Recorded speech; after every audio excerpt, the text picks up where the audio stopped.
AI आपके दिमाग को धीरे धीरे खोखला किए जा रहा है। जितना ज़्यादा आप चैट जीपीटी का इस्तेमाल कर रहे हो, जितना ज़्यादा आप आर्टिफिशियल इंटेलिजेंस का इस्तेमाल कर रहे हो, उतना ही कम आपके खुद की इंटेलिजेंस हो रही है। मैं जानता हूँ इस सवाल का आंसर करना अनकंफर्टेबल है, क्योंकि मैंने खुद पिछले 2.5 सालों में एआई का बहुत इस्तेमाल किया है। लेकिन जो नई साइंटिफिक रिसर्च इस चीज़ को लेकर आ रही है वो सही में बहुत शॉकिंग है। हम सबको लगा था कि एआई का इस्तेमाल करके हम लोग स्मार्ट बनेंगे, लेकिन हो इसका उल्टा रहा है। लोग स्टूपिड बनते जा रहे हैं।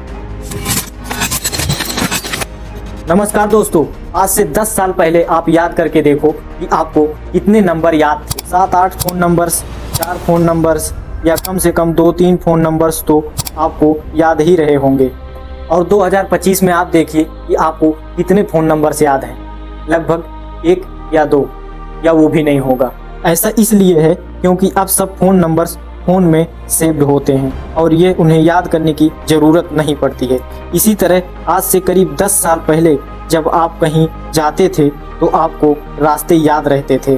अपने शहर में आपको अलग अलग लैंडमार्क याद रहते थे, लेकिन आज सिर्फ गूगल मैप खोलते हैं और वहाँ से रास्ता फॉलो करते हैं। ये 2 बहुत छोटे उदाहरण थे दोस्तों। इन्हीं से आपको प्रॉब्लम का सीरियसनेस पता चल जाना चाहिए। आगे वीडियो में आपको साइंटिफिक स्टेज दिखाएंगे हम आपको कि जो लोग गूगल मैप का इस्तेमाल करते हैं या बिल्कुल नहीं करते हैं, फॉर एग्जांपल टैक्सी ड्राइवर, उनके ब्रेन का एक पूरी हिस्सा ज़्यादा बड़ा होता है एवरेज लोगों के कंपैरिजन में। इमेजिन करके देखो। और गूगल मैप में तो पूरा मुद्दा सिर्फ रास्ते याद रखने का है। एआई चैट बॉक्स तो आपके लिए पूरे के पूरे एक्सेस लिख सकते हैं, आपके लिए कोड कर सकते हैं, बिजनेस डिसीजन से लेकर इन्वेस्टमेंट और आइडियाज जनरेट कर सकते हैं। यहाँ पर बहुत इनकन्वीनियंट सवाल खड़ा होता है दोस्तों। पिछले कुछ महीनों में नई साइंटिफिक स्टडीज पब्लिश हुई है इस सवाल को लेकर और उनके रिजल्ट बहुत शॉकिंग हैं। आइए समझते हैं इस वीडियो में दोस्तों। आप लोगों के मन में कई सारे सवाल आ रहे होंगे दोस्तों कि ये कैसी हिपोक्रेसी है। मैं खुद एआई का इस्तेमाल कर रहा हूँ और एआई की ही मैं बुराई कर रहा हूँ।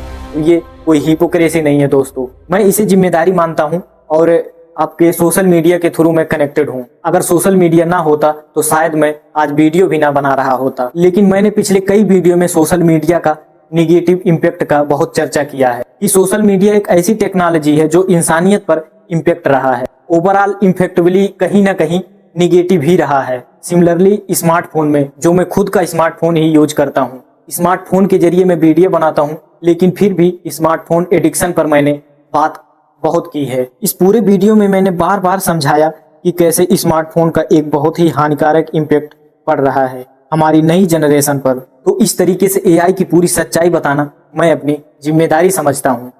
इस पूरे मुद्दे से रिलेटेड 3 मेजर पेपर्स पिछले 1 साल में सामने आए हैं दोस्तों। पहला है ये 2025 में अमेरिका के एआईटी मीडिया लैब के द्वारा कंडक्ट की गई स्टडी। इस स्टडी में रिसर्च ने 44 पार्टिसिपेट को एक एस्से लिखने को कहा और इन पार्टिसिपेट में 3 अलग अलग ग्रुप में डिवाइड किया गया। पहले ग्रुप को चैट जीपीटी यूज करना अलाउड किया गया, दूसरे को सिर्फ गूगल सर्च करना अलाउड किया गया और तीसरे को पूरा एस्से खुद से लिखने को कहा गया। इन सब लोगों के एस्से लिखने के दौरान एक ईजी मशीन का इस्तेमाल किया गया ताकि उनके ब्रेन का एक्टिविटी रिकॉर्ड की जा सके। और यहाँ पर कुछ बहुत ही शौकीन चीज सामने आया। चैट जीपीटी यूजर्स का जो ग्रुप था उनमें सबसे कम ब्रेन एंगेजमेंट देखी गई, यानी कि ऐसे लिखते वक्त इन लोगों के ब्रेन में एक्टिविटी साइंटिफिकली कम थी। लिटरली कहें तो इनका ब्रेन स्विच ऑफ था। सबसे चौंकाने वाली बात यह थी कि यह स्टडी कई महीनों तक चली और कुछ महीनों बाद यह देखा गया कि चैट जीपीटी यूजर्स और आलसी होते गए और स्टडी के आखिरी में सिर्फ एस्से को चैट जीपीटी से कॉपी पेस्ट कर रहे थे। और जब इस ग्रुप के लोगों से पूछा गया कि उन्होंने क्या लिखा है तो वो अपने ही लिखी हुए चीज को कोट नहीं कर पा रहे थे। जबकि जिन लोगों ने बिना किसी टूल का इस्तेमाल करे खुद से एस्से लिखा था उनको सब कुछ याद था। जो गूगल सर्च को इस्तेमाल करने वाला ग्रुप था वो कहीं ना कहीं इनके बीच में लाई किया। उनमें एक्टिव ब्रेन फंक्शन जरूर देखा गया, लेकिन उतनी ब्रेन एक्टिविटी नहीं थी जितनी तीसरे ग्रुप में थी। इसी तरह 2025 माइक्रोसॉफ्ट और कार्नेगी मेलन यूनिवर्सिटी ने 319 नॉलेज वर्कर्स पर यह वाली स्टडी करी। इनमें पाया गया कि जिन लोगों को एआई पर ज्यादा भरोसा होता है वह बहुत कम क्रिटिकल थिंकिंग करते हैं। जब लोग एआई पर ज्यादा रियलाई करने लगते हैं तो उनकी इंडिपेंडेंट प्रॉब्लम सॉल्विंग स्किल कमजोर हो सकती है। इसके अलावा स्टडी में पाया गया कि जो लोगों का पहला प्रॉब्लम सॉल्विंग पर फोकस था, वो फोकस अब शिफ्ट हो इस बात पर पहुंच गया कि एग्जाइटिक सिस्टम में एआई को कैसे यूज किया जाए और कैसे ऑटोमेटिक किया जाए टास्क।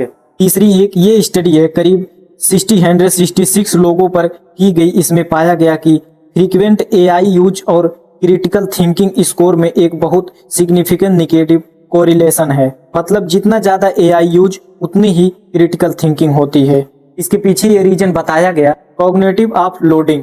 कॉग्निटिव ऑफिंग का मतलब है कि लोग अपने सोचने वाली क्षमता को एआई को आउटसोर्स कर देते हैं और उनको खुद सोचने की जरूरत ही नहीं पड़ती है। इसके अलावा एक बात और सामने आई कि यह आउटसोर्सिंग यहाँ लोगों से ज्यादा देखी जा रही है। इन 3 स्टडी से ये साफ है कि एआई का असर हमारे दिमाग पर बहुत तेज पड़ रहा है, कि हमारी सोचने की क्षमता जो है वो बहुत ही कम होते जा रही है। इसके अलावा एक काउंटर पॉइंटिंग भी है जो लोग उठाते हैं कि जब कोई नई टेक्नोलॉजी आती है तो उसको लेकर जो फियर होता है, जो डर होता है कि इस टेक्नोलॉजी से कहीं लोगों में दम तो नहीं बन जाएंगे, कहीं लोग और स्टॉपिड तो नहीं बन जाएंगे। ये डर हमेशा से रहा है। ये बात वैसे सच है दोस्तों। आज से हजारों साल पहले जब किताबों का इन्वेंशन हुआ था, तब भी उसे एक थ्रेटिंग टेक्नोलॉजी बताकर कुछ लोग किताबों का विरोध करते थे। जैसे कि ग्रीक फिलोसोफर सोक्रेटिस ने भी किताबें लिखे जाने पर विरोध किया था। उन्होंने कहा था कि अगर लोग लिखना सीख गए तो उनकी मेमोरी खत्म हो जाएगी, वो चीज याद नहीं रहेंगे, बस लिख कर रख देंगे। उनका यह भी कहना था कि राइटिंग से लोगों के विजडम भी इलाजुन मिलेगी, यानी कि लोगों को लगेगा कि वो बहुत जानते हैं लेकिन असल में वो कुछ नहीं जानते होंगे। हालांकि आज हम जानते हैं दोस्तों कि यह पूरा आर्गुमेंट गलत था। एक्चुअली में लिखने से आपको चीजें बेहतर याद रहती है। इसी तरह जब 1970 में कैलकुलेटर आए तो एजुकेटर्स का कहना था कि बच्चों में मैथ्स की एबिलिटीज खत्म हो जाएगी और वो जिंदगी की एक बेसिक स्किल भी नहीं सीख पाएंगे। अब यहाँ से चीजें थोड़े कंट्रोवर्शियल होना शुरू हुआ। कैलकुलेटर्स पर जब रिसर्च की गई तो उसमें पाया गया कि इतना क्लियर नहीं है। अगर इसका गलत तरीके से इस्तेमाल किया गया, ओवर यूज किया गया छोटी क्लासेज में, तो जरूर बच्चों पर इसका एक गलत इम्पैक्ट पड़ सकता है। लेकिन कुछ स्टडीज ने यह भी दिखाया कि कैलकुलेटर्स का इतना बुरा असर नहीं पड़ता है। अब असली प्रॉब्लम शुरू होती है दोस्तों गूगल के आने के बाद। साल 2011 में बेटीज स्पारो और उनकी टीम ने एक रिसर्च की जो बहुत फेमस हुई। उन्होंने पाया कि जब लोगों को पता होता है कि कोई इंफॉर्मेशन कहीं पर अवेलेबल है, जैसे कि इंटरनेट पर, तो वो उसे याद रखने की कोशिश कम करते हैं। इसे गूगल इफेक्ट या डिजिटल इम्नियाजिया का नाम दिया गया। अगर हमारे दिमाग को पता है कि कोई चीज गूगल पर सर्च करने पर मिल ही जाएगी, तो उसे स्टोर करने में हमारा दिमाग एनर्जी वेस्ट नहीं करता। जैसे कि आपने कोई किताब पढ़ते वक्त कोई नई इंग्लिश का वर्ड देखा, फिर उसे गूगल करने निकलते हो, उसका मीनिंग पता करने के लिए उस समय जरूर आपको उस वर्ड का मीनिंग पता लग जाएगा। लेकिन फिर कुछ दिन बाद अगर वो वर्ड दोबारा आपके सामने दिखा तो मुश्किल है कि आपको याद रहेगा कि उसका मतलब क्या था। इस गूगल की वजह से दिमाग में इंफॉर्मेशन नहीं, बल्कि वो इंफॉर्मेशन कहाँ मिलेगी यह चीज स्टोर होती है दिमाग में। जैसे कि उस वेबसाइट का नाम क्या है जहां पर वो इंफॉर्मेशन मिले आपको। यह चीज फिर भी रिलेटिवली इतनी खतरनाक नहीं लगती सुनने में, लेकिन असली रिसर्च ने नोटिस किया कि गूगल मैप में, जैसे नेविगेशन एप्स में, नेविगेशन दोस्तों यानी कि किसी भी गिवन एरिया में रास्ता ढूंढ पाना, ये हमारे ब्रेन के लिए सबसे डिमांडिंग टास्क में से एक होता है। इसके लिए हमारा ब्रेन हिपोकैम्पस वाले हिस्से का इस्तेमाल करता है, जो कि एग्जैक्टली यहाँ पर लाई करती है। ब्रेन में ये हिपोकैम्पस हमारी मेमोरी और लर्निंग के लिए बहुत जरूरी होता है।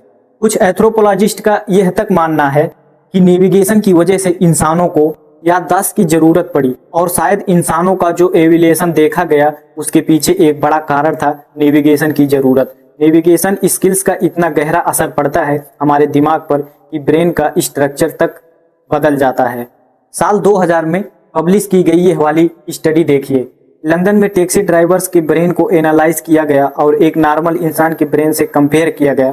उस जमाने में नेविगेशन इतनी अच्छी नहीं थी, तो लंदन में टैक्सी ड्राइवर्स को 25,000 स्ट्रीट तक याद रखनी पड़ती थी, और उनके ब्रेन को जब एनालाइज किया गया तो पता चला कि उनके ब्रेन में जो हिपोकस वाला हिस्सा है वो कहीं ज्यादा बड़ा है एक आम इंसान के कंपैरिजन में। और आज के दिन में लोग गूगल मैप और जीपीएस पर बहुत ज्यादा रियलाई करते हैं, उनमें उल्टा ही देखने को मिलता है।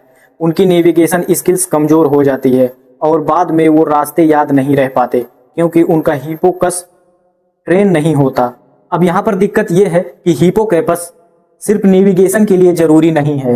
यह एपिसोडिक मेमोरी, फ्यूचर इमेजिन्स और कंपोनेंट्स पर कनेक्ट करने के लिए भी बहुत जरूरी है। जब आप अपनी नेविगेशन स्किल्स इस्तेमाल नहीं करते हैं तो आपकी सारी बाकी एबिलिटीज भी कमजोर होने लगती हैं। अब आप इमेजिन करके देख सकते हो दोस्तों कि एआई का किस लेवल का खतरनाक इम्पैक्ट पड़ेगा लोगों के दिमाग पर। एआई की वजह से हम सोचना ही कम कर रहे हैं और इससे दिमाग के कौन कौन से हिस्सों पर इम्पैक्ट पड़ेगा, यह असर जानने में कुछ सालों का समय लग सकता है, क्योंकि रिसर्च करने में टाइम लग सकता है और लॉन्ग टर्म इम्पैक्ट पता करने में कई सालों का समय लग सकता है इसमें। लेकिन अभी तक बताई गई इंफॉर्मेशन से आप अंदाजा जरूर लगा सकते हैं कि चीजें किस दिशा में आगे बढ़ रही हैं।